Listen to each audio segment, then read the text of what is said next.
You feel people close to you, feel people by you, and after a while, it just becomes second nature.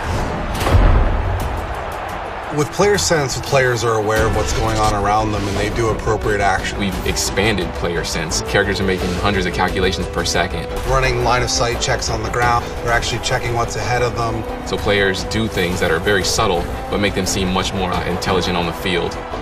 The battle up front is one of the most important parts of being successful on offense or defense. Our big feature with the war in the trenches is pass blocking. One of the first things we wanted to address with pass blocking is making sure that the linemen were aware of the spot that they needed to protect in the pocket. Our guys are able to make up to 60 calculations per second when finding a target. That's 5 guys across the line, all in the goal to set a passing pocket and to throw the ball.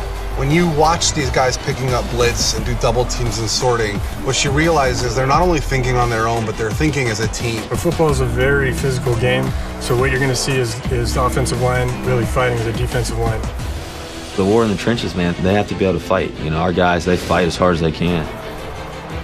There's a handful of elite running backs in the league. You know, they all possess some kind of quality about them that's unique. Step locomotion actually stitches individual leg clips or step clips together based on what you're doing with the stick. It's going to make you feel more like you have a true sense of speed as you're running. The faster you're moving, the more steps you have to take to actually gather yourself. And it takes into account the speed and momentum of the player. As you watch these players, they start looking more and more like football players and less like video game characters.